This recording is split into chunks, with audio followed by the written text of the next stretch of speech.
Kind of the theme of today's episode is life-changing events. You ever have one of those, good, bad, whatever it may be, that something happened to you and now you look at the world completely different? Well, I've had one of those as well. And today's guest did it in a spectacular way. But of course, I want to throw at you a handful of stuff before we get going. If you're new to the show, I'm picking up new listeners quite a bit lately, and much love to you all for that. This is one of two different episodes, types of episodes that I do. It's full length, hour, 90 minutes long. Got a guest on like you'll see today and hear today. And then on the opposite weeks, it's about 10 to 15 minutes of me just yelling in this mic with no notes and whatever's on my heart and my mind, whatever I feel like talking about. And I have a great time with those. And I go live on Facebook and YouTube. Everything you want to know about the show can be found in my website, brawpodcast.com. And I am super excited to let you know that the merch store is back open. It's not full of these tchotchke bullshit and, dust collectors. This is the stuff that I live in, hoodies, t-shirts, hats, and these are sayings and things that motivate me. So I thought maybe it would motivate you as well. Go over, check that out. Again, brawpodcast.com. Everything you need to know about the show, where you can listen. And if you like what you hear, tell a friend or seven, and like, share, subscribe, all that shit that gets pounded down your throat all the time. I'd love that as well. And of course, I can't go too much farther without hollering at my boys over at liverishi.com. As you know, I ask a lot for my body, man. I'm a gym rat. My job is physical. I like chasing my son around and my wife. Tincture and the Rishi Rub help me motor along. Check that stuff out. liverishi.com. Use the code word TABLE50. You're going to get 50% off your entire order. And that's supporting people that support us. So much love there as well. All right, man, we're going to get on to this.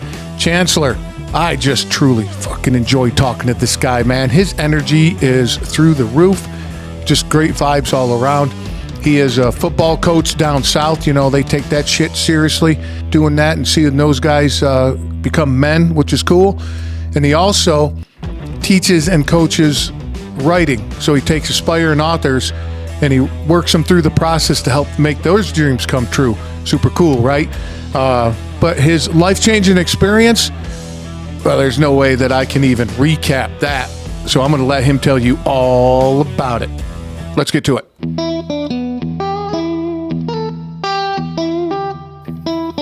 There we go. My disclaimer is everything you say now is going to be on the internet. For sure. So don't be talking shit about your boys unless you want them to hear it. Nah. I know you got some stories, man. Oh yeah, right? Yeah. You got some stories. Where you hailing from? Atlanta. Yes, sir. So you're still down that way. I saw in your bio that you were down Georgia. Yep. And your parents were Native American? Mm-hmm. Choctaw, Cherokee, Wetumpka. Oh, that's fucking sweet as hell, dude. Damn, you don't look like you're going to be carrying a hatchet with you. Oh, no. We ain't doing none of that. Yeah, no kidding. No, I just I'm looking at you online and stuff like that, and your books, and we'll get into all that. And then I read about your parents, and I said, "Oh, that's pretty cool." Yeah, man. That was a cool little fact to find out. Yeah, I mean, I ain't find out. I always knew my great grandmother on my mom's side was Cherokee because I actually got to meet her and experience her while she was still on Earth. But as far as my great grandparents on my father's side, I never got to meet them. So my mom's side's Cherokee, pops is Choctaw and Wetumpka. So I ain't never really get to. I ain't never went to as of late. Once I was in college, I want to say. But I'm German and Native American, so I got a little bit of attitude. Hey, try. Right? little stubborn. But I'll take it all day. Hey, I got some vehicles for sure. Well, you play football? Yes, sir. Go Hatters. What position, dude? DB. Free safety, strong safety, corner, nickel corner. Only positions I played my entire career has all been in the secondary. Oh, dude, you're one of them fast motherfuckers. I wasn't the fastest, but I was very physical. Yeah, see, that's I was a right defensive end. Okay. And I was the guy that, and it's a crazy story. I was I was supporting a friend of mine. He was just tremendously overweight, and they had open tryouts for the state league. And he's like, I want to do that. And I'm like, that's cool, dude. I'll go with you. And I'm just hanging out. Yeah. And the guy goes, hey, man, you want to try out? And I was like, not really. But he's like, come on, man. Of course, they put me on the fucking offensive line, right? And I was like, God damn, And my boy bailed out after like 2 weeks. And I was like, this is kind of fun, man. So I kept going after it. And the coach comes up and he goes, hey, man, you want to play defensive end? I said, okay. I was like, that's cool. I said, you got any tips? He goes, make sure nobody comes around the corner. If not, kill the fucking quarterback. I said, copy that. I do that. So for a couple years, man, I chased, the red shirt. I chased the red shirt and I was a guy, I'd put you on the ground and I'd stand up and I'd step on your helmet and call your mom a bitch and, spit in your helmet. And I was that guy. Yeah, I was that guy, dude. I was that guy for a long time. But you get down in the trenches now. You ain't cut from that cloth, hey. No, and that's the thing. But the thing is, if I did that to you, as soon as we got off the field, dude, we'd be all good. I'd be shaking your hand and buying beer. Hey, man, leave it on the field, dude. Yeah, that's how it is. Yeah, for real. Yeah. We on this field, all that buddy shit out the window. No, I'm gonna fucking step on your throat, dude. You still playing? I coach now. Oh, very nice, dude. Yeah, so coach the DBs at a high school in my county, and I'm the defensive coordinator for the JV team. That's fucking sweet. Yeah, it's lit. It's been a vibe. I'm saying, work with the youth and passing down all the game I acquired over the years to them and seeing them accomplish their goals. We just had 5 players sign on signing day last Friday. 2 went D1, 1 went D2, 1 went D3, other one went NAIA. So we hit every division. Congratulations, dude. That's got to be a feather in your cap. Yeah, it's lit. It's lit working with them, man. It's excited to see the men they become in the next 4 years, man. It's gonna be exciting to see that. Yeah, sure. I have a 2-year-old son, and we were just talking at dinner that he's going to be in pads of some sort. And I said, I want somebody else yelling at him. Get a coach, or he's gonna. My wife and I were both real big in martial arts for a long time, so he'll probably be in. Well, I'm not going to force him, obviously, but I want to try to get him into like Brazilian jiu-jitsu and then see what kind of sports he plays and go down that path. It's going to be fun, man. For sure. Chase him around and haul him around, and I'll probably be that fucking guy that ends up coaching something, little league baseball or something, For real, they gonna need it. Yeah. I don't know, man. Everybody's getting soft, dude. It's time consuming, man. Coaching is very, very time consuming. Like, you spend a lot of time doing it? During season? Oh, man, that's 6 days a week. No shit. Really 7 days a week. Because we really get off to ourselves is Saturday, but we still have to watch and grade the film from the game we just played Friday, and then turn around and watch all the film for the next opponent. You know what I'm saying? Be prepared for our meetings Sunday. And the meetings on Sunday be like 6 hours, 6, 7, you know what I'm saying? So it always fluctuates. So that shit is time consuming, especially in season. But off season, hella chill. That's cool. Now, is it like religion down there, like Texas? Yeah. We take football serious for sure. Oh, that's awesome. It's like I make sure to put everything else on the back burner just for football. Like, you know what I'm saying? I don't sacrifice working my job or everything else, but when it comes to football, I can't miss that. That's awesome, dude. You don't chase the ladies around? Come on. Oh yeah, I still work my one now. Okay, all right. Man. I still work my one. Come on, man. That's building the DNA. You got to have that. Former college football player. You know what I'm saying? We can balance. We can balance. Yep. You got to have something to chase, right? Man. Yeah. So in that, I guess you're down in Atlanta. How long you been there? All my life, aside from Okay. when I lived in Florida for college, and then of course China. Now, what took you to China? Ironically, I landed my first job teaching English to children out there. Oh, shit. Yeah, I graduated with a bachelor's degree in communication and media studies at that. So it's like I was in a whole completely different field than, you know what I'm saying, my degree. But I was applying for corporate positions, sales, marketing, management. I'm getting flown out, put up in hotels, getting cars rented out to me, the whole nine, but could not seem to land a position. I did this shit for like 8 months, and they kept hitting me with the same BS excuse. Oh, you lack the experience, so we're going to go with somebody with more experience. It's like, well, I submitted my resume. You saw I didn't have no experience. I don't know. You saw Chancellor Jackson on that resume, and everything else sounded good. Now that I'm sitting here face to face with you, I don't know what then shifted the paradigm, but whatever you say. Whatever you say. Holy shit. And I always thought about that stuff too. It's like, how do you expect me to get experience? Right? I mean, I'm willing to fucking come in at an entry level and I'll show you what I can do, and then I can take it from there, right? But show me the ropes. Taking it wrong with it. Oh yeah, I'm the same way, dude. Just open the door a crack, I'll kick that motherfucker open. Come on. Yeah. Every job I've ever had, well, I haven't had many, because I'm old school, where my parents, like my dad has a pension that he makes more money off his pension than he did when he was working. Right. And he don't pay for anything for his insurance. His insurance is 100% free. So those kind of pensions and that kind of stuff, that shit's gone. Yeah. You know, they don't have that.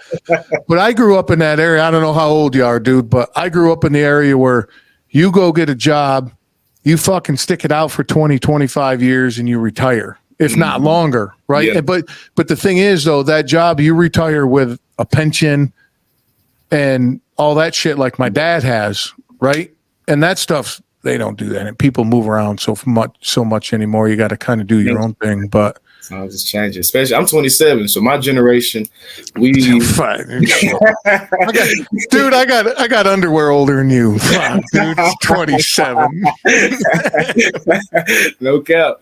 You know what I'm saying? My generation didn't change the game. We saw, you know what I'm saying, our parents do what you just described, our grandparents do what you didn't describe. Yep. We saw that. It's like, nah, that ain't it. Yeah, no. We create our own thing for sure. Well, the other thing too is when my parents and grandparents were doing that, it was a local economy, right? So you had like your or in your county, maybe your state, man. If you were fucking statewide, you were big. Nowadays, dude, it's a world economy, so you can't have that kind of, well, I mean, you still can, and there's jobs out there for sure that you can hang on for 20 years, you know? Teaching is one of them. Yeah, and I retired 20 years from Coca-Cola. Oh, okay. Yeah, I put 20 in Coke North America. I worked for Coke North America, but out in Colorado. Okay. So I worked for the Coca-Cola down in Atlanta, you know. Yeah, I'm already know. I'm like, well, we got the Coca-Cola factory right now. Yeah, that's the company that I work for. I just didn't work in Atlanta. Yeah. And they dude, what a phenomenal company. They treated me so well, dude. It was amazing. Yeah, I don't have a single bad thing to say about that company. That's a good thing. Yeah, I worked my ass off. That's for sure. Yeah. But you know, but you get what you put out. What was you doing? What were you doing at Coke? I started and fucking did everything. I started driving truck and merchandising. I moved my way up. But I ended up doing what they called cold drink, which is like bars and restaurants and stuff like that. Yeah. So, and then I had a certain level that I dealt with. If you didn't pour more than like 50,000 gallons, you weren't even on my radar. Damn. Yeah, it was one of those, and it's not as big as you think, dude. I mean, it's not. It wasn't 50,000. Nah, that's not big. That's not big. At the time, there was it's probably still there. In California, there was a McDonald's that got, so Coca-Cola, like you get a fountain drink, right? Yeah. It's not exactly 5-1, but to keep the conversation simpler, It's a 5-to-1 ratio. So you get a box of syrup, Yeah. and that makes 25 gallons of Coca-Cola, right? Roughly. Yeah. Roughly. It's actually like 4.92 or some bullshit. But, there was a McDonald's in California that got Coke syrup delivered in a tanker truck. Not in the boxes like you see, 5-gallon box. Yeah. The truck pulled up, put a hose against the fucking like gas. That's how much shit they went through an Olympic-sized swimming pool of Coca-Cola every day. Every day? Every day. Woo, trap booming. Boom, boom. Trap going. You can smell the diabetes in that joint, dude. Oh, me, I know exactly what you're talking about. Them boxes. I used to work at Taco Bell. That was my first job. I know exactly what you're talking about. Yeah. Okay. So it's Taco Bell and marketing. You like marketing, right? Yeah. I like marketing. They use the same fucking 5 ingredients for everything that they make. Mm-hmm. People are like, no, that's not true. Uh-huh. Why wouldn't, I mean, it's brilliant though. Yeah. Genius. Right? Yeah, we rocking it. That's it. Yeah. Taco Bell. Fuck, dude. I ain't had a taco. Well, I stopped drinking 5 years ago, and that's probably the last time I had Taco Bell. And it's the go-to late night. Hell yeah. Now we have these. I don't know if you ever heard of them. God, fat. I can't remember the name of the restaurant, but they started at Rutgers University in New Jersey. I'm in Jersey. Okay. And this guy, he had food trucks. In Jersey, food trucks are diners and shit. They're all big, right?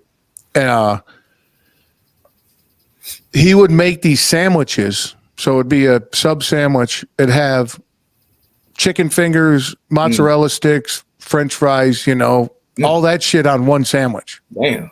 Right? And he'd have multiple different kinds, and all that kind of thing. So it blew up from Rutgers, and then he had brick and mortars around. So back in the day, I'd be out there with my buddies just getting fucked up. And that place I would literally walk by it on the sidewalk going to my apartment where I lived. Yeah. So at 2:30 in the morning. It's just a given, right? So, and then I wake up in the morning and see the carnage in my kitchen, be like, fuck, I did that. Oh my God. Yeah. But yeah. But food is, that's quite a thing. Anyway, but yeah, Coca-Cola, but companies and stuff like that. Like when you came out of college, how did you end up with you saying you were trying to get a job, right? And then they were messing you around and it just didn't work out. Now, how'd you end up teaching in China? So once I had graduated from Stetson, I'm back home. I'm just like, and I ain't got nothing going on. I'm like, but I've been applying for 8 months. My football career ended November 2017. That was just the last game of my career. And the next day, I started applying for jobs. I'm like, the NFL, that's not happening. I'm straight on that. It's time for me to hang up the cleats. You know what I'm saying? Move on, really to see who I truly am. You know what I'm saying? Sure. Football comes eventually. So what's next for me? And that was just huge. Man, that was a huge crossroad within itself. Just having to just take a step back. I'm like, damn, okay, Chance, you identified as a student athlete and as a football player for about 10 years now. And you know what I'm saying? You embodied it to the fullest. Now that's no longer the case. But what is next, bro? Like, what are we finna do? What do you want to do? What do you aspire to be? What do you like to do? What are you good at? You know what I'm saying? Like, I don't know. I have no clue. You know what I'm saying? I know I need to start somewhere. And that's when I just started applying for jobs. Of course, I'm aiming for Atlanta and Florida. But after a couple months had passed, I'm like, all right, fuck just Atlanta and Florida. I'm finna start applying across the nation. So I'm applying for jobs all across the nation. I'm going out Chicago, all them types of places. But still, like, they folks just not trying to fuck with me. Goddamn, you know what I'm saying? Give me the position. So I was like, okay. I'm back home. I done graduated. I'm like, all right, Chance, we have to reevaluate this job searching thing, because clearly corporate ain't for you, family. We've been at this for months, and the universe showed us time and time again, this ain't it. We done got so close, but it still ain't, you know what I'm saying? Nothing, we ain't been able to reel anything in. So I'm like, that might not be for us. Okay, what are you good at doing? You good at talking with people, working with people. So shit, let's look at something. That sound like social work. So I just typed in social work on the search engine. On LinkedIn, social work. Hit enter. And within the tab, the filters, I noticed a button I ain't never noticed before. Any other time I job searched, and it said international. I said, damn. Why haven't I thought to look outside the U.S. for opportunities? I'm shooting myself in the foot. The fuck? Yeah. So I would have never thought of that either, dude. Exactly. So I was like, as soon as I saw that, I said, yeah, bet. Let me see what's going on. And that's when I saw it. Teach English to children in China. I said, okay, bet. I read the job description. Oh shit, I feel like I can do this. That's how I've been applying for jobs up until this point already. I feel like I can do it. I apply. So I applied. And all I had to do was submit a resume. 2 clicks of a button. Boom, boom. I went on the rest of my search. Hear back from the recruiter a couple of days later. We set up an interview. Do the interview. Shotty's like, yeah, we want to move forward with you as a candidate. I'm just like, I'm blown away because I'm expecting her to say, yeah, we're going to move forward with somebody. I'm just so used to that spiel. So when she said, we want to move forward with you, I was like, oh, I almost cussed on the phone. I was like, oh, wow, okay. Yeah, no problem. Yeah, for sure. She's like, yeah, we're going to give you like 5 days to think it over. Your options are Beijing, Shanghai, which is in China as well, or Bali, Indonesia. So, you know what I'm saying? We'll give you 5 days to think about it. You know what I'm saying? After, you know what I'm saying? You tap back in with us after those 5 days and give us your decision. So I was like, I bet. I'm blown, like, man, that shit crazy, bro. Like, I remember telling people, like, hey, bro, I just applied for a job in China. I applied for a job in China. Just thinking it's far-fetched. I ain't thinking I'm going to get it. None of that. And I actually got it. You know what I'm saying? So it's no ifs, ands, or buts about it. At this point, especially after everybody been telling me no. Oh, yeah. Shit. Well, look at the adventure, dude. You're like, fuck, what? Why not go to China? Now, wait a minute. When you did your original interview, was that like online like we are now? Yeah. Okay, yeah. Or, I don't even think Zoom was a thing back then. It was probably something else. I can't even tell you. But then when they said, hey, we're going to move forward with you, they've never met you at this point physically. Nope. No shit. That's awesome. Exactly. That's awesome. Exactly. So I was like, this is universal right here. I'm supposed to do this. This is what I'm supposed to do. Yeah. How old were you at the time? 22. 22, going to fucking China to teach. Lit.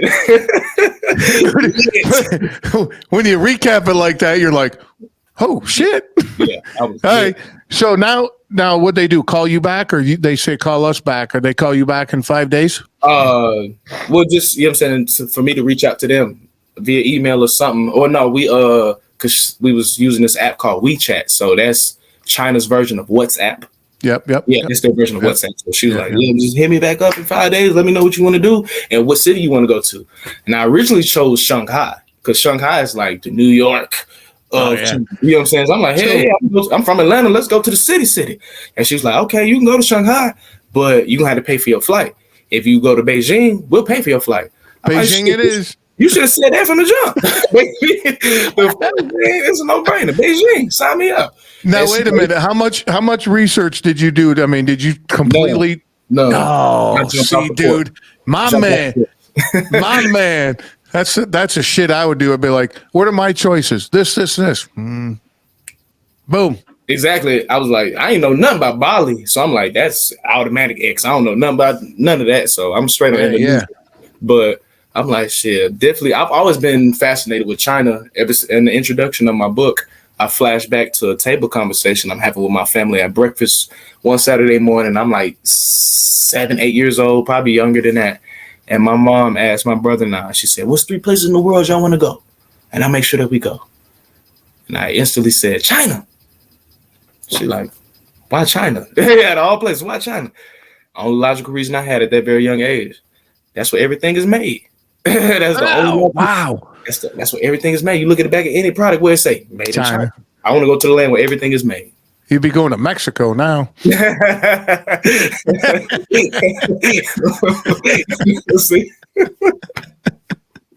You know what I mean? And I ain't even been to Mexico yet. Yeah, and that's thing. Yeah, you know what I'm saying? Yeah. That's awesome.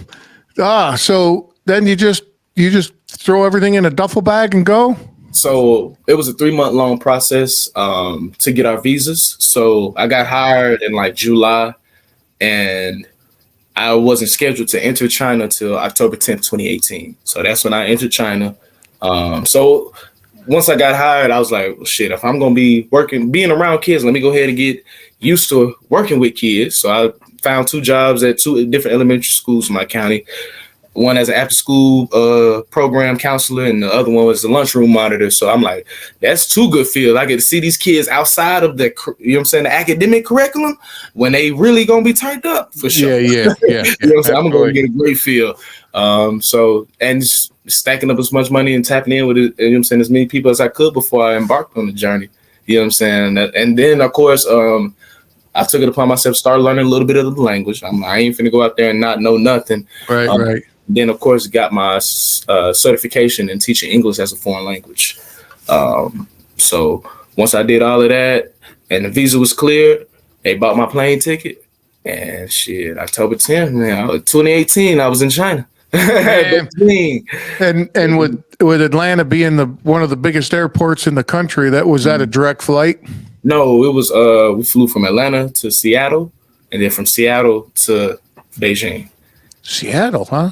Yeah, I had a 4-hour layover in Seattle, so I slid to the dispensary, got high out of my mind, and then went back to the airport. My man. Hey, so when you were sitting in the airport, fucking barbecued, was it going through your mind when you're sitting at the gate going, the fuck did I just do? Or were you excited? I was excited. I'm lit. Yeah, it wasn't until I'm in the hotel room. It was the first time I got high in China. That's when it fully kicked in. Like, hey, bro, hold on. Hold on, bro. What is going on, bro? Hold on, bro. We on the whole other side of the world, but we far from the crib. Like, if some shit go down out here, you're done. Quiet, bro. Yeah. It's gonna be no quiet. Shit. What's their at that time? What was their tolerance of pot, marijuana? They classify that. That's up there with heroin and meth and all those other hardcore. It's up there. Yeah. No shit. Wow. Yeah. Now, did you take some over, or were you able to acquire it?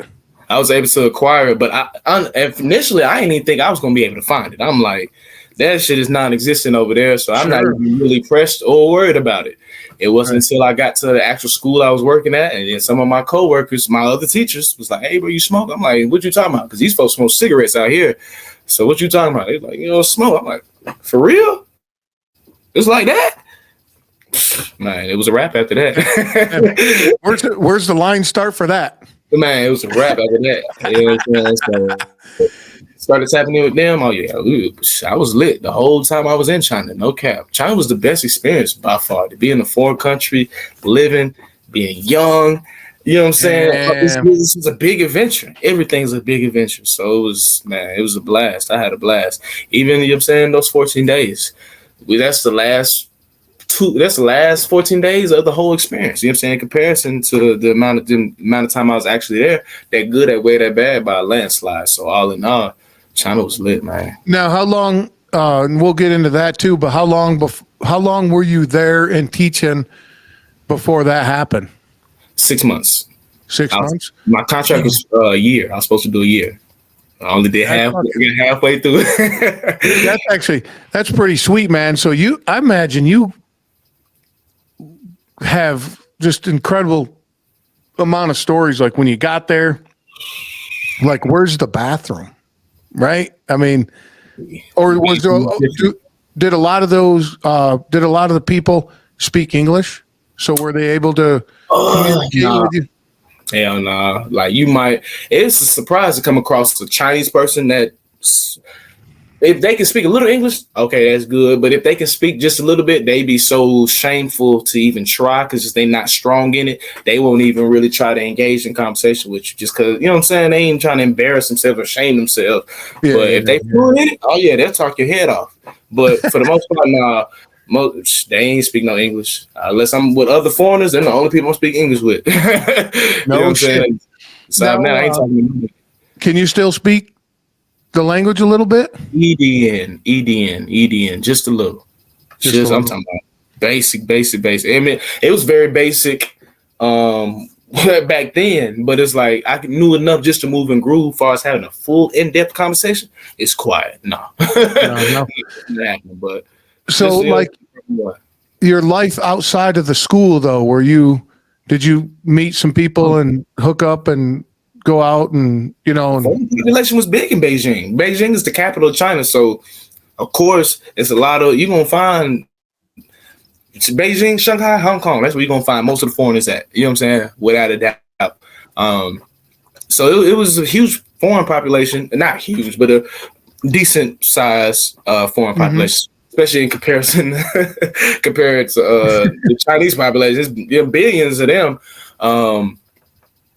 And millions within Beijing. I'm talking about, man, Beijing is a big ass city, bro. It's tens of millions. You know what I'm saying? Like it's hella of them folks up there, man.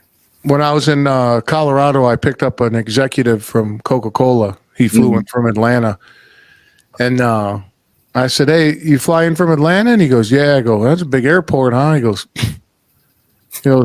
"I came from Hong Kong," and I go, "Oh, that's a big city." He goes, "Yeah."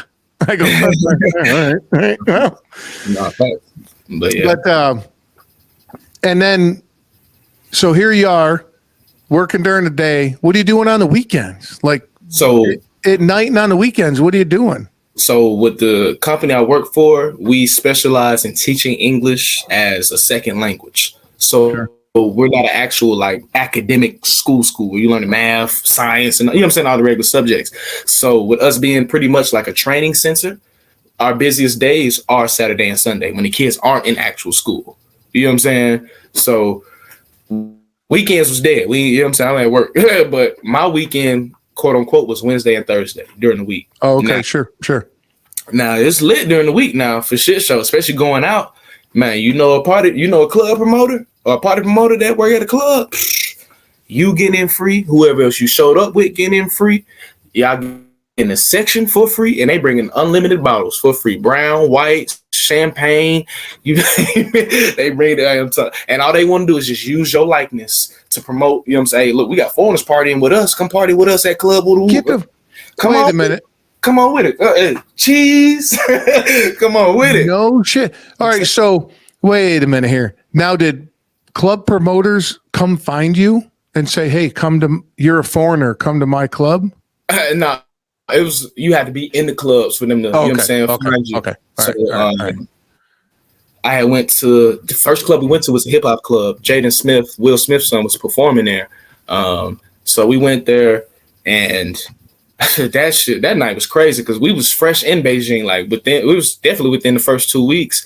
And we go to the hip hop club, and man, me and my homegirl, she snuggled some THC capsules into China. She put them in the Advil because they were blue capsules, so she put them in the Advil bottle, so they look like Advil pills. Man, then her pop one and went out. Boy. So wait a minute. So you brought your old lady with you? No. This is one of my home. Like I met her. So like the company that hired me when I entered China, I wasn't the only one that entered China. I entered China with about like 20 other people. So it was like a whole little recruiting class. Essentially, she was part of the. You know what I'm saying? Okay, cool. But of course, you know what I'm saying. You work your one with. You know what I'm saying? Everybody in there, you build relationships, and you know what I'm saying. Some relationships are stronger than others, but man. What? Advil. I eat Advil like fucking candy, dude. So every time now I look at it, I'm gonna be like, But we was lit though, man. China was lit. I was in I modeled for a magazine and everything. Just cause you know what I'm saying, me being in the club, Chinese dude walking up to me. And the hip hop club we went to, you're beautiful. I want you to model for me. I'm like, what's happening? Let's do it. I'm going here for all opportunity. I feel like if I get famous out here and it's billions of y'all over here, it's a wrap. Yeah, absolutely. I know. I love your the yes to life attitude, bud. I'm the same way. It's like, we're gonna do this. Oh, cool. Yeah, let's check it out. Let's have a good time, man. If it don't work out, well, it didn't fucking work out. Moving on. Next. But so here you are. And then you get fucking busted. Mm-hmm. Shit is with no warning. Oh man. Don't warn me. I'd rather be surprised. Wait a minute. So here you are laying in bed at night. Ooh, night, man. It's April 4th, 2019. It's a Thursday, so it's my Sunday, essentially. It's a day off. So the last day off. I'm going to get ready to head to an team builder event. My company is every month. My company hosts team builder events. It'd be like a list of 5-6 different things you could choose from. It's all first come, first serve basis. So, I was at this month. I was last to sign up, so I just, got in with whatever they had available, and we were supposed to be customizing our own Chinese fans. So I'm like, all right, that shit seemed like it'll be a vibe. I'm gonna be fucked up anyway, so before I go, I'm pregame. I'm in the apartment. I'm drinking some Chinese wine coolers, smoke some cannabis at my little pipe. Get done, get dressed, make sure I got everything. I'm really finna get ready to walk out the door. Hear a knock. Guess I'm unfamiliar, so I'm curious to see who it is. I look through the peephole, and there stood 3 officers from the Beijing police. No shit. Spook. I'm just like, oh, what they doing here? Like, especially I just got done smoking. Oh shit! So I scramble, put everything up, open the door. You smell like a fucking rotten weed, man. We burn incense when we do gas. You know what I'm saying? So open the door. They walk in.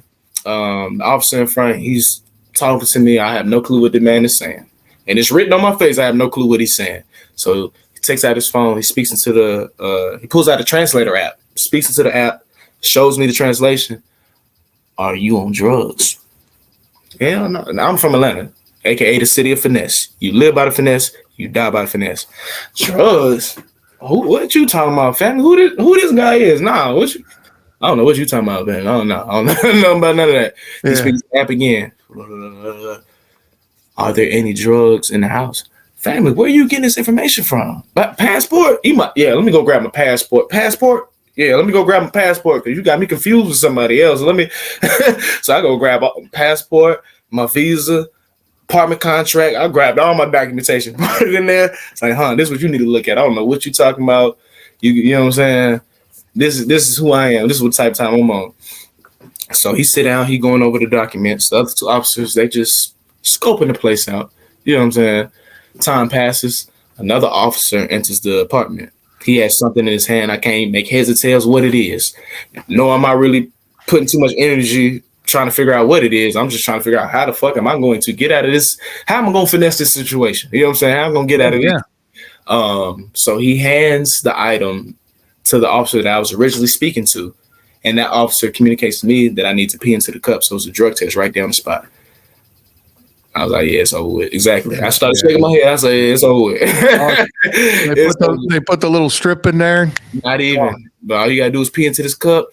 I peed into the cup, bro. They set that cup down on the table and they all huddled around it. About 2-3 seconds later, they just started grinning and looking at each other. I said, oh, shit. Yeah, they drug test different. Yeah, so I was just going to say, how did it identify that it was positive? It's China's. We're talking about a communist country. Man, this shit tests it. When you piss into this cup, that bitch gonna pick up on everything that's in your system. Like, whatever paraphernalia is in your system, it's gonna gonna show on the label. So they, you know what I'm saying? I see them grinning and shit. I'm like, oh shit. I was being quiet though, you know what I'm saying? Now it's time to shut the fuck up. Man.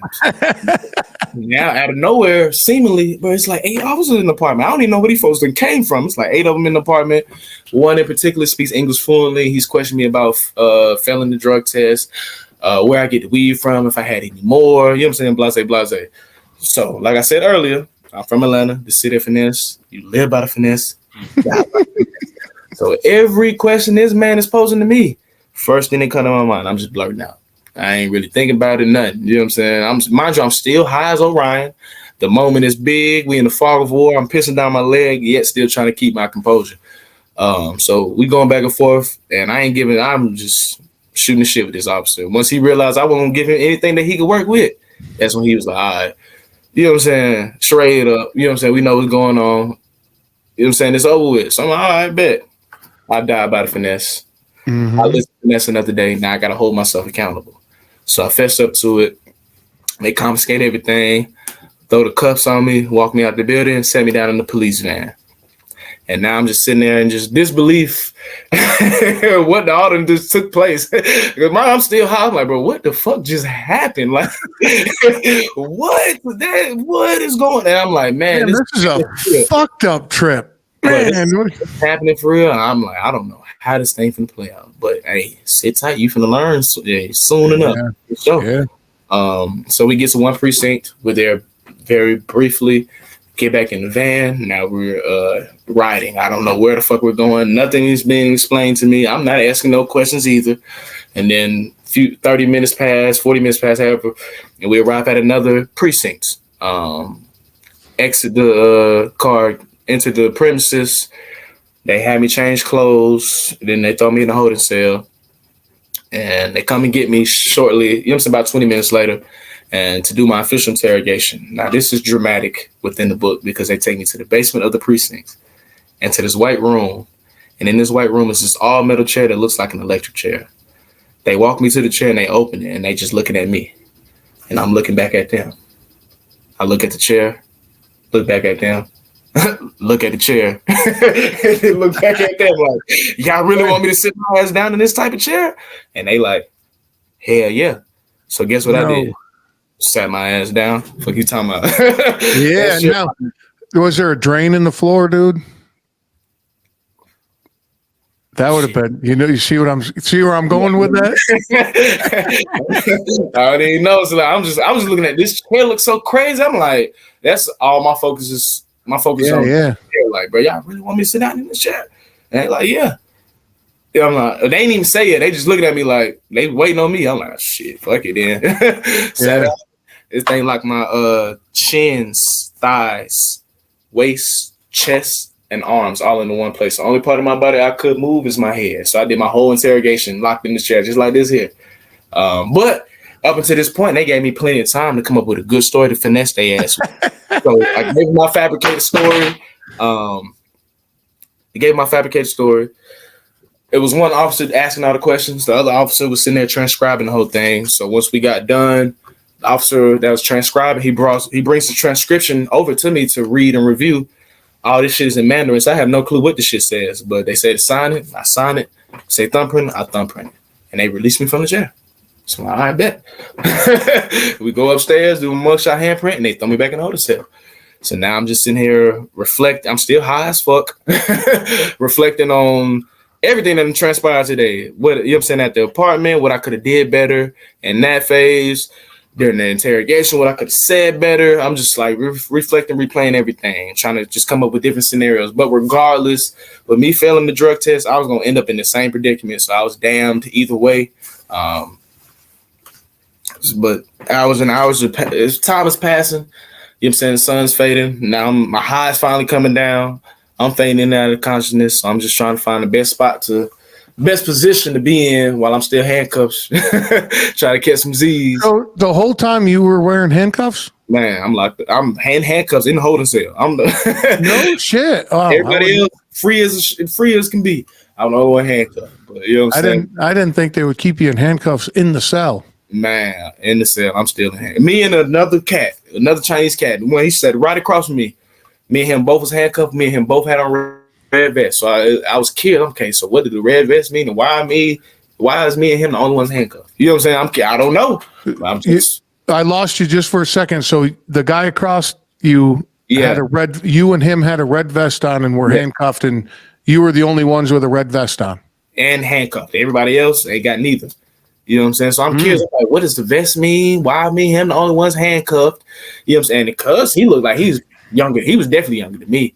He looked like he was probably about like Man, early 20s, like me, you know, like before 22, or he was definitely still like in his teens, like 18, 19 years old. You know Oh, shit. So I'm curious, like, you know what I'm saying? Why me and him in these vests? Why we the only ones handcuffed? Whatever, you know what I'm saying? But now, you know what I'm saying? I'm fading in and out of consciousness. Time's passing.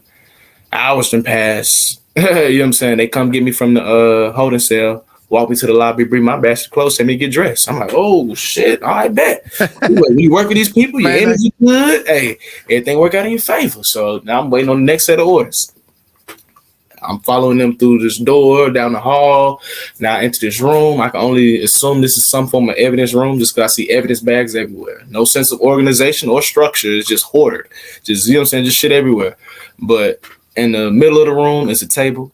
In the center of the table is everything that was confiscated from my apartment. So the officer sits down at the table and he pulls out a scale and he weighs the cannabis up right there in front of me. Now, this is an interesting phase within the book because, one, as a reader, you're curious to know how much weed does he actually have? Two, when have you ever heard or saw law enforcement weigh whatever they just confiscated from somebody? You know what I'm saying? Right up in front of me. Yeah. I felt that. I was like, that is strange. Three, this was the very first, like, I don't receive any information whatsoever throughout this entire process. I'm here to tell y'all I did 14 days. As you read the book, you feel that vibe. You don't know what the hell is going on. You just learn as you go until one day they just finally call your name and come on. So with that being said, only viable information I did receive was messages and signs that my ancestors, my higher powers, you know what I'm saying, my guardian angels, whatever you want to refer to them as, you know what I'm saying, was just the messages and signs they delivered. And this was the very first sign I received and the only live and action sign I received. The other ones occurred in my dreams. So the officer weighs up the cannabis and it totals out to be 1.4 grams. Now, for those that partake in cannabis, 1.4 grams isn't a lot. You know that. Even if you don't partake in cannabis, we're talking units of measurement. 1.4 grams of anything isn't a lot. But imagine I have a whiteboard right here, and I drew 1.4 on this board, and then I took an eraser and just erased the point, the decimal. What number would you see? Get the fuck out of here. Man, I'm talking bad. Now, did I catch it initially? No. Went clean over my head. You know what I'm saying? But it wasn't until I was editing the book and I saw that. I said, hold on. I did get caught 1.4 grams. Damn, that's crazy. 14. You know what I'm saying? That's crazy. Man, so that's what I received. But they put everything on paper. I can't read this shit worth a damn, but they say sign it. Sign it. Thumbprint it. Now we get back in the van. I'm like, all right, it's 1 o'clock in the morning. Y'all arrested me at like 11. There's no way y'all not taking me home. I done worked with y'all and gave y'all information and all that. So it's like, you know what I'm saying? I work with you. So I'm like, there's no way they not take me home. We riding 30, 40, 50 minutes past, and we arrive at a facility detailed with tall walls and barbed wire. And I was like, okay. Shit. We just getting started. So we enter the facility, go to the nurse's office, do a quick physical, and then they take me to another room to give me my official uniform. They gave me a plastic bowl, a plastic spoon, and then we went upstairs to the second floor. We get to cell 209. Mind you, it's like 4 o'clock in the morning, so people are asleep. CO opens the door. Instantly, my psyche is thrown by the setup of the cell. I see a huddle of bodies sleeping. In the book, I describe it as a slumber party. That's what it looks like. It looks like a slumber party. Across from the slumber party are 2 Chinese inmates standing up against the wall, watching them sleep. So, of course, with them being awake, we make eye contact. Now, the last thing these folks expect to see come walk through this door was his brother with locks. The last thing I expect to see was these 2 Chinese motherfuckers watching other Chinese motherfuckers sleep. So we just got this, you know what I'm saying? We just got this. Wait a minute. What'd you have? You had dreadlocks at the time? Oh, yeah. My shit's hung down to like my rib cage. You know what I'm saying? Nice. All right. So we just which one of these is not like the other? Man, so we just I'm confused. Like, why these folks watching these people sleep? They looking like, oh shit, we got a black person in this motherfucker now. So it's like we just looking at each other like just filling each other out. I do a head count. Okay, including me, it's 15 of us in this cell. How big was the cell? The cell ain't number the rectangle. I say 15 yards in length, 10 yards in width. And there's fucking 15 of you in there? So I count the beds, which ain't number wooden bunks. Okay, it's 9 beds. Well, it makes sense why it looks like a slumber party on them motherfuckers then for shit show. You niggas got to make room. So I look to my left. That's the bathroom. It's its own separate room, but all the walls are made of glass. So everybody in the cell can see inside. You have a regular sink, a squat toilet, so a hole in the ground you got to squat over. The shower ain't nothing but a water hose with a shower head duct taped to it. Black mold and coating the walls, gnats and shit flying around. So it's not the most sanitary place to say the least. So I approached the slumber party trying to find a spot to lie down. I'm tired at this point. I'm ready to lie down now. And one of the dudes that's taking watch wakes 2 people up to make room for me, and they do. So I set my bowl, and they had me set my bowl and my spoon in the cubbies underneath the bunks, and I lie down between these 2 Chinese dudes, my hands on my chest like this here, and I'm staring at the bright light on the ceiling. And wait a minute, there's a light on the whole time? Yeah, oh yeah, for sure. Bright ass light. It's never dark in your cell. No, bright ass light. The whole cell is illuminated. Holy shit! I'm staring at the bright ass light between these 2 Chinese dudes, and that's when reality fully kicked in. Like, damn, boy, we in here. Really ain't, man. We don't know how long we finna be in here. We just signed a bunch of paperwork. You know what I'm saying? Nobody knows we're here. I doubt we gonna see a judge. Or I know that shit is not. Ain't no judge, no lawyer. Yeah. I'm like, bro, ain't no telling how long we finna be here, bro. It's not looking too good. But hey, we gotta hold ourselves accountable. You know what I'm saying? We made a choice, and we knew the repercussions from it, and we still chose to go down that path. So now this shit has hit the fan, and here we are. Hey, can't place the blame or point the finger at nobody else but me. So it is what it is. In regards to that, I gotta take this to the chin. However, this shit finna play out. Now, moving forward, what needs to take place to speed this process up so I can get on up out of here? Well, people got to realize you're in here first, Chance. All right, well, how can that discovery happen? Well, shit, you were supposed to meet friends and colleagues at that event. The day you got arrested, you didn't show up. I'm sure they called you and you ain't answer. Is that a red flag? Nah, not really. Now, when you don't show up for your classes Saturday and Sunday, all hell is breaking loose. Because you're trying to cover all them bitches at the last minute. And one of those colleagues I was going to meet at that event, me and her work at the same exact school. You know what I'm saying? And she from Atlanta too. So she already going to know, all right, he ain't show up to the event. Now he ain't showing up for work. Red flag. Something's wrong. This ain't, you know what I'm saying? So I'm like, I bet that's one phase. I had a girlfriend at the time that still lived in America, but we talked regularly. So I said, when I don't respond to 2 of her messages, all hell is breaking loose. So I'm like, I know I'm going to sit through it's Friday morning now. I'm going to have to sit through the weekend before I become missing on people's radar. So hopefully come Monday, the search for me will begin then. So until then, hey, we're going to have to thug it. You know what I'm saying? Take it step by step. So come Monday, we'll cross that bridge when we get to it. Let's focus on right now. Because we don't know how the jail operates. We in this bitch, 14 other folks. We don't know their energy, their spirit, none of that. So it's like, let's be in the moment fully right now and take everything step by step.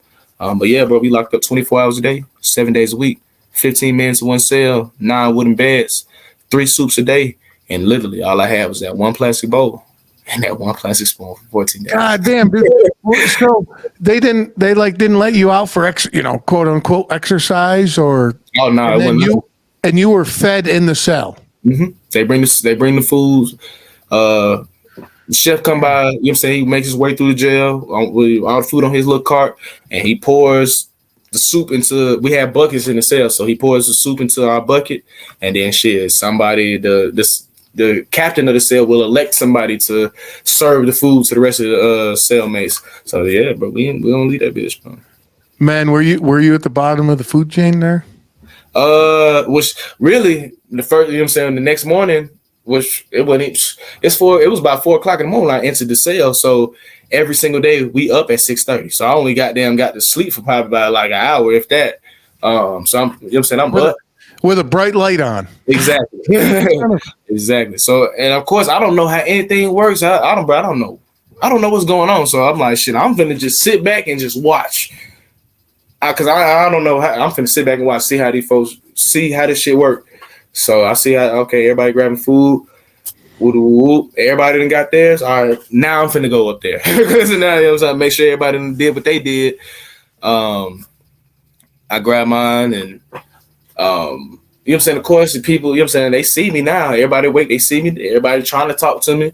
But I don't speak Mandarin like that. And none of these motherfuckers speak English. So it's really no it's the language barrier. We can't even communicate, even though we want to communicate with each other. So the first 3 days, man, it's just a lot of reflection, no communication whatsoever.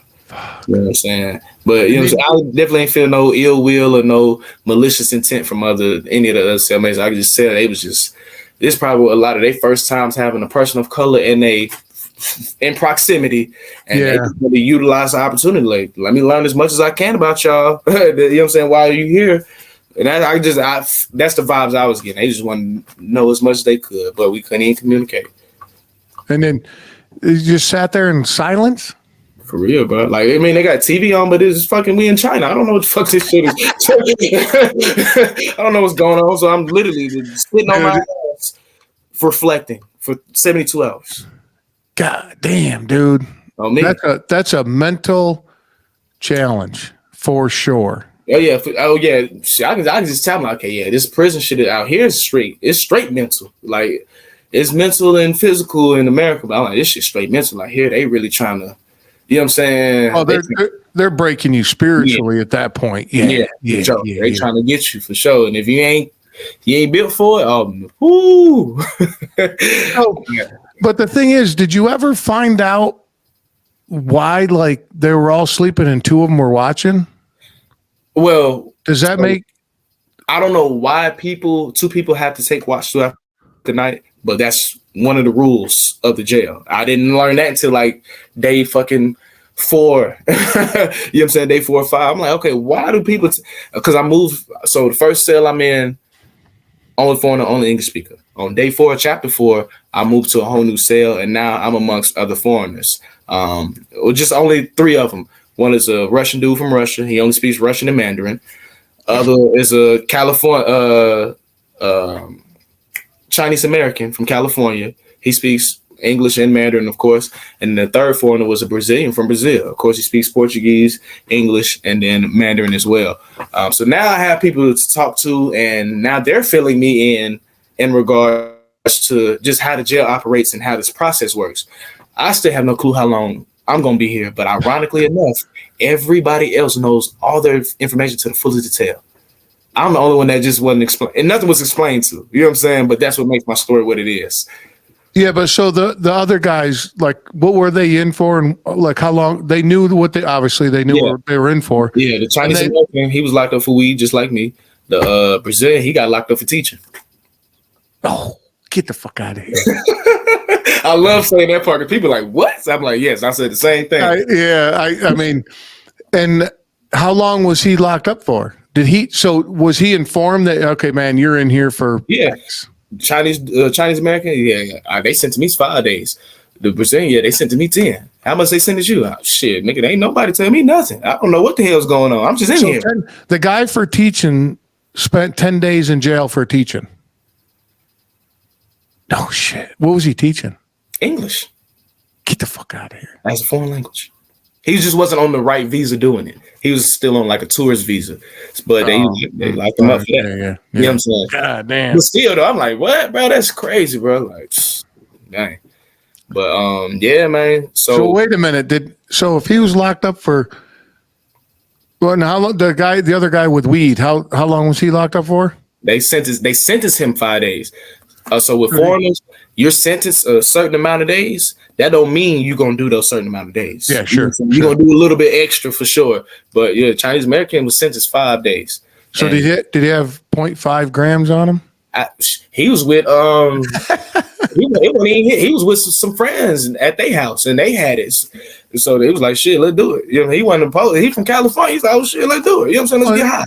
Dude, now how did you ever find out how they got to your apartment, why they came there? That's still a mystery to this day. No shit. See, so my first reaction was somebody gave you up because they got in trouble. I hear that a lot. Yeah. Well, I hear that a lot. That's kind of a. Hey, man, I have no clue because this wasn't their first time. It wasn't the police first time showing up to the apartment randomly. That year alone, they showed up prior to that day, April 4th, 2019. They showed up 2 other times. First time was in January to check our visas and all that other, all our documents. Just, you know what I'm saying, see if we. Yeah. The second time they pulled up was to remind us about some safety fucking hazards. So I'm like, when they push up the third time, I'm like, okay, this is like a routine thing that they do with foreigners. So I'm not, okay, I ain't no telling what the fuck they want this time. Let me just put everything up and let me see. You know what I'm saying? So I wasn't even under the pressure. Then I know they done sent the blitz package on me. Yeah. I could see you being on a quote unquote list because you're a foreigner on a visa. So they probably run around and check on all you clowns. Man, probably. Yeah. Fuck, dude. I mean, look at the country you're in. Yeah, for sure. You know, look at the control that they want to have. Yeah. You're always monitored. I mean, in America, you're always monitored, but there, that's what type of that's 10 levels up, dude, compared to what we got going on. No, so what? You're 5 days in now, and you haven't heard hair nor nothing from anybody. Oh no, I don't make contact with outside world till day 7, and it's only for like 2 minutes. It ain't even like, you know. I only got to talk to my mom because I needed some. We met with the immigration dude. We had to find somebody to buy us a plane ticket. So, I'm like, shit. I told him, I'm like, bro, I can buy my own plane ticket. I got plenty of money saved up. He's like, no, we need somebody else. I'm like, all right. Only other reliable person I can think of, and the only other person number I know by heart is my mama. So I'm gonna call her. So I only spoke with her for like I said, about a minute. Not even a minute. I spoke with her for quite a few seconds, and then she put my brother on the phone. I chopped it up with him for a little bit, and yeah, once I confirmed that she can buy the ticket, the immigration dude told me to hang up the phone. So I'm like, all right, I gotta go. And that was my last contact with the outside world until them, so they called me to. So what they do? They came to you on day 7 and said that you need to be able to purchase a ticket to get out of there. Well, they came and collected all the foreigners in the jail. They took us to the lobby and they lined us up. And it was just one immigration dude. It's about 30 of us down there. He went to he stopped every single one of us, you know what I'm saying, trying to figure out who can buy us a plane ticket. So I'm in like the middle of the line. I'm like, well, shit, it's going to be a minute to cuz get to me. So in the meantime, between time, I'm on, you know what I'm saying, WeChat, messaging everybody. Like, I can't call for, I'm just going to send a type of message, just copy and paste it to as many people I can send. So that's what I was doing until he got to me. He's like, okay, you know what I'm saying, who can buy you a ticket? I'm like, shit, I can buy my own. You know what I'm saying? That whole spiel. And that was the whole premise of us going down there. And then once we confirmed who can buy us a ticket, they threw us back in the cell. And then not till 14, they came and got you and kicked you out. Man, yeah. It came, got me, took me to my apartment to pack up the rest of my shit, and then took me straight to the airport where I was deported from the country. All within 6 hours being released. They got me up out of there. So after day 7, you didn't hear nothing from anybody. I don't know what's going on. I don't know how long I'm gonna be here still. They still didn't give you an ETA, right? Of how long and then all of a sudden on day 14 they show up and you're coming with us. They took you to your apartment and then took you to the airport. Straight like that. God damn, dude, they got rid of you quick. Oh, me. You're happy about that too. Man, well, I'm ready to get on. Like, I ain't even tripping no more. Like, y'all got it. I got a full experience of China. The good, bad, beautiful, ugly. I'm good. I'm content. You know what I'm saying? Dude, so when you walked out of the walked out of the jail to probably get in a car or van or whatever they put you in, you got hit with some sunlight? Yeah. Well, it's like, it is April, but it's still kind of cold outside. You know what I'm saying? I'm in general, fresh air, and you're like, oh, finally out there. We met with we met with immigration on day 10. So that was one time we got to walk outside just to go to the whole nother sector of the facility. We had to just walk across the courtyard. So that was the first time I got to feel the sun and feel the breeze and all that shit. I'm like, damn, boy, this shit feels so good. Like, damn, there's little things like this that we take advantage or we take for granted until, you know what I'm saying, it's taken away from us. Now, the thing is, though, so you're in there. You don't know how long you're going to be, but you know something's going on because now this is the second time you talked to immigration. So there's obviously something happening, right? But then you just still. Shit, we met the U.S. Embassy on day 10, and it was a young cat around my age, white dude from Nebraska in a clean gray suit. He was like, shit, ain't really much we can do on our end. I'm just here to make sure they ain't treating y'all inhumanely, is it? We like, nah. Well, shit, all right. If you want us to share your information, anybody's, you know what I'm saying, fill out this piece of paper, and that's pretty much all we can do. I'm like, well, all right. it was pretty much, it was just a chance to get out the cell. That's all that shit was. Yeah. And then you guys, I mean, obviously you crammed in a cell and wouldn't, the way they feed you and all that. But other than that, I mean, did you run into any issues with other inmates, or everybody was pretty cool? Yeah, pretty much. Yeah, for sure. It was hard, man. It was pretty much like it wasn't no shit like America. Like you know you gotta deal with some bullshit. Nah, it wasn't nothing like that. That's what was shocked me. I'm like, bro, I don't know how this shit finna play out. Like I said, I don't know these people energy, what they spirits like. But nah, I can just tell, but everybody was just cool, bro, like genuine, curious. It's really curiosity, but that was the biggest thing. And now once I got translators, now I can talk to all the Chinese inmates. Oh shit, yeah, we in there powwowing now.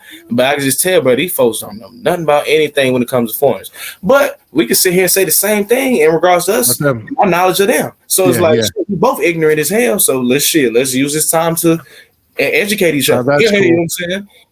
And my first reaction of why nobody causes any trouble, I wonder if they would just quote unquote fuck the guards would put the hammer down. So they're like, I'm just not causing any trouble because I don't want to deal with that. It's only inmate that was like that was throwed off and like that was like trained to go. He about that action was the Russian dude.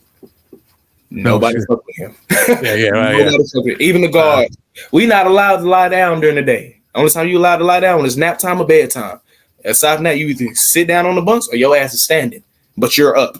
This the only motherfucker laying. I'm talking about hands behind his back, feet kicked up. This the only dude laying down. And ain't nobody saying nothing to him. You know what I'm saying? Shit. Badass, man. That boy was badass, no cap. When I first entered the new cell, that was the first person I made eye contact with. He had scabs and scars all on his face, like because he had just gotten into a fight recently. I didn't know that, but I'm like, he looked like he didn't got to fighting. But I'm like, this is the first person I make eye contact with. As soon as we made eye contact, I looked dead at the ground. I said, man, these folks have got me in. They done got me in this cell. This man. See, look, this is what I was talking about, man. I got to get used to all these new people. But he ended up being cool as hell. Yeah, he ended up being cool as hell. Yeah, because he knows you don't give a fuck, dude. I'll be cool with you because I'll do it. Hockey player back in Russia and shit. So, like, that man, he about 6'3", 242. Big cat, bro. This dude was huge, bro. Yeah. Like, big ass joker. He was cool as hell, bro. Big ass kid. So now you're at the airport. When's the last the only time you took a shower? You weren't able to take a shower at your apartment, were you? Oh no. I was showering in the jail, but it wasn't the most comforting shower. Yeah, I was just gonna say pretty much wash up essentially. Yeah. Just kind of rinse you off a little bit, right? Man, you know what I'm saying? For shit show. Dude, how was that airplane ride home, dude? Lit, bro. I flew Delta, so I had goddamn unlimited drinks, but I got fucked up on that flight. Man, the flights from Beijing to Seattle, whole 10 hours. First 5 hours, I was just up drinking, listening to music. Listening to music is one of my favorite things to do. I don't put no TV on. Man, let's put some music. You know what I'm saying? So I just listened to music for 5 hours and just got drunk as fuck. And then for the last 5 hours, I put on like I watched 2 movies and shit. But I was lit on that flight back, boy. No cap. Yeah, dude. Crazy. I'm sitting next to these people. I'm like, bro, y'all really don't even know. I was going to say, did you tell anybody on the plane or you just minded your business? Mind my business. Enjoying freedom. That's it, man. Damn, dude. That's a fucked up story. All over some weed. It's kind of like that. So what's your opinion about what's her name that got all busted up? Yeah. Man, it was the same thing I've been saying. Like, man, we done heard the story from CNN. We done heard the story from ESPN, all these different media outlets. But we have yet to hear how that shit, you know what I'm saying, transpired from her lens. So I'm just curious to see how all that shit, from her perspective, how to let me hear your side of the story. Oh, wow. She's gonna give somebody like an exclusive and make a bunch of money on it, you know. Yeah, she's gonna go crazy. I hope she goddamn smart with it. She make a real business decision and she capitalizes fully off of it. man, this shit get out to her. Tap in with your boy. I can help you write your book. You know what I'm saying? We can make it I happen. like it. I like it. You know what I'm saying? It'll go crazy. No cap. So, one thing I'll compliment you on, I'm a big believer in pointing thumbs, not fingers. And listening to your story, dude, you're like, yeah, that was me. That was all me. I got, hand it over and I'll deal with it. So I commend you on that. It's one hell of a story. That's for sure. That's awesome, dude. No, right? Fuck that, dude. I've been in and out a little bit, here and there, but not in a foreign one for sure, county stuff and all that, but a foreign one, dude. If I walked in at 4 a.m. and there was a bunch of dudes all cuddled up and two guys standing over them, I'd be like, what the fuck is going on? Damn, dude. That's it. Yeah. Just that alone. Like, one, you don't know how long you're going to be there. Right. So that's kind of fucking with you. Right. I mean, that's got to fuck with your head. Whatever. Yeah. Yeah.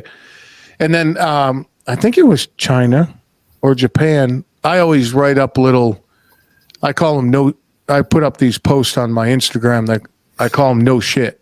Because when I read something, I go, this is a couple of years ago, I'd be reading something. I go, fuck, no shit. I go, you know what? I'm going to start. I like these kind of facts, so I started doing that. And I think it was China that death row inmates don't get they don't know their execution date. Shit. Dude, you're on death row. Yeah. But you have no idea the day they're coming to get you. How dude, I don't know what's worse, rather not knowing or actually knowing. Because it's still if you know shit, now you got to get mentally prepared for that. You know what I'm saying? Yeah, but if you don't know, they could come at 4 o'clock in the morning. Hey, you ain't got a clue. That's a brain fuck, man. I would think. Yes. Anyway. Yeah, it is. It's slippery. But so you get back, and then what'd you end up doing?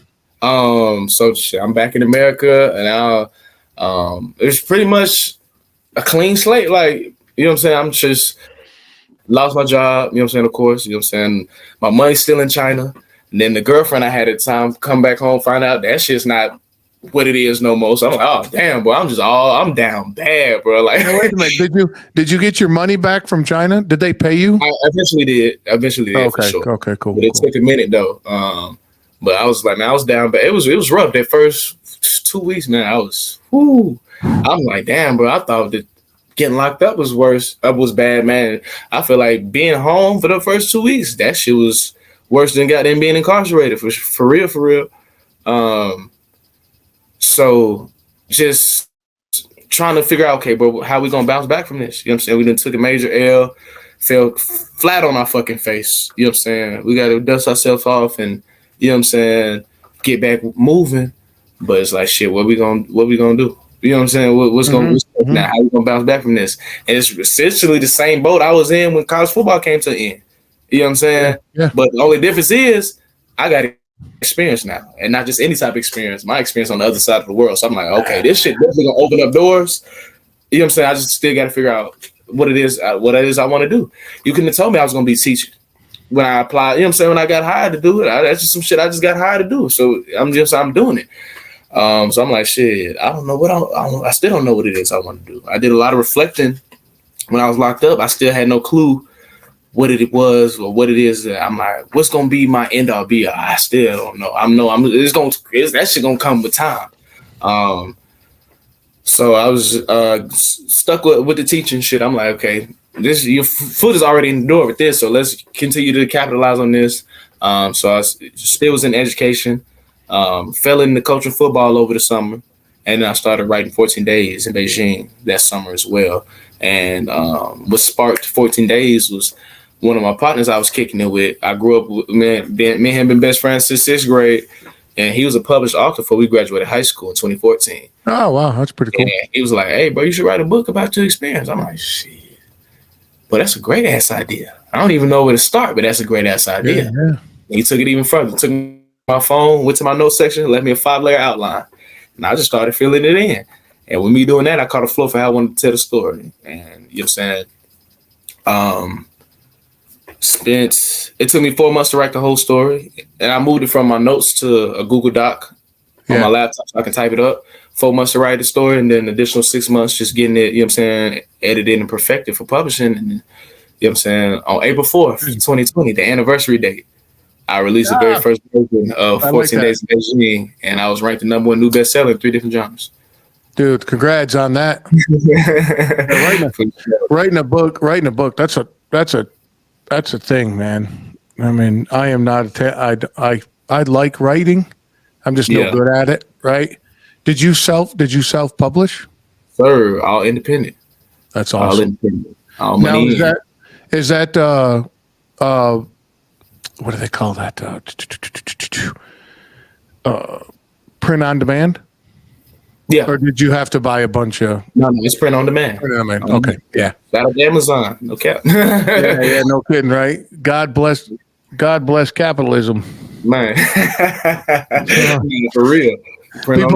People bitch about Amazon, and this afternoon when I walked up to my front porch, I picked up a package and I went, "Thanks, Jeff." You know what I'm saying? Good looking out, bro. I didn't have to go to the store to pick that up. No, facts. He changed the game, man. Changed the game with the self-publishing, man.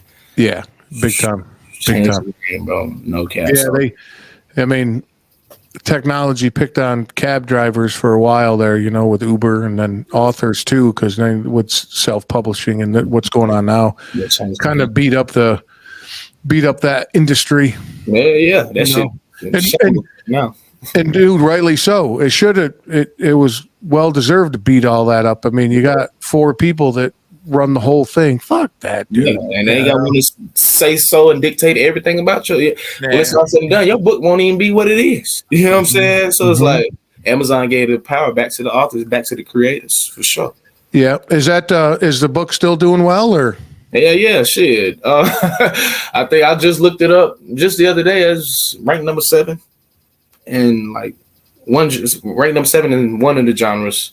There's been so many different genres at this point. So shit. And, And now, did you do that to spread it around the genres, or did that?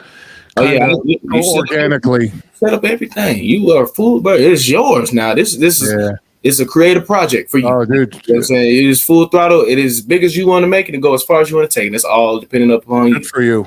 Yeah, I mean, that's what I'm looking at here, dude. I mean, I'm a one-man shop. I literally do everything. Anything you see with this label, I've had my hands in it. All money in. Yeah. Know me. Okay. Yeah. You already know. But now, I mean, what's your plan with that? So, with me publishing 14 Days Beijing and 14 Days in Beijing going slap crazy, so many people reached out to me that I grew up with, just, you know what I'm saying, I met in, you know what I'm saying, recent years that have had aspirations to become an author their entire lives. And now they done see me do this shit off the humbug and then knock this bitch at the park. So now they was like, shit, you know what I'm saying? They just want to know all the sauce. So, been working with folks since 2020. But I had one dude actually see it all the way through and actually get his book. You know what I'm saying? He went through the whole process. He published through Corley Publications as well. And his book just released in October of last year. And it was ranked the #1 new bestseller in 2 different genres. Dude, nice, man. It's titled The Fatherless Child by Anthony McKinney. I encourage all y'all to go tap in with it. It's a great, great read. It's about him growing up in rural Mississippi back in the 90s and his experience of being molested before the age of 10 by teenagers themselves. So it's just like, and how that whole shit just affected him back then in Mississippi. And of course, how it shaped his, you know what I'm saying, him to be who he is today. Yeah, for sure. So, I mean, it's powerful. Damn. Sounds, I mean, not just. Now, I was editing it. I was like, bro, this give me 14 Days vibes. Like, I'm editing. I'm like, hey, this is going to go crazy, bro. Like, he's a great storyteller, naturally. I met him on a podcast interview. Me and him was both guests. He's like, I told him, I'm sitting there, I'm author. He's like, oh, but you're author, man. I've been writing a book for so long. I'm like, for sure, let's tap in, let's do it. You know what I'm saying? I walked through the whole process. He the actual first one to finally see it all the way through. And his shit went crazy. That's awesome. That is awesome. I love hearing that kind of thing, that somebody can take control of it, be in control of it, create something, and then be able to put it out there. Man. You know, I love it. I love it. I'm going to give you the mic for a second, dude. Let everybody know where to find you. I mean, I think it was your link tree was the best way. It looked like. Shit, man, the best way y'all can find me, the best search engine we got, Google. Google Chancellor K. Jackson. Can you spell Google, dude? I don't know what you're talking about. For real though, you know what I'm saying? Google Chancellor K. Jackson. Everything you need will pop up from my social media accounts, my website, of course, Amazon account. Almost every interview I've done, you know what I'm saying, will pop up. Everything you need will pop up. Just Google my name, you know what I'm saying? Any aspiring authors out there, visit my website, chancellorkjackson.com. You sign up for a free consultation.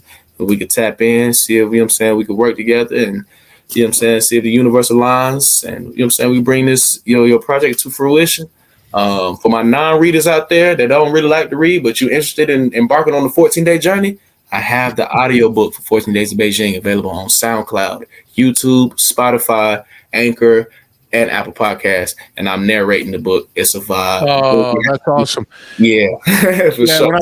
I saw that, and I use Spotify, so I'm always looking for new shit to read and listen to. Yeah. So I'll be getting that from you on Spotify. For sure. Get your popcorn ready.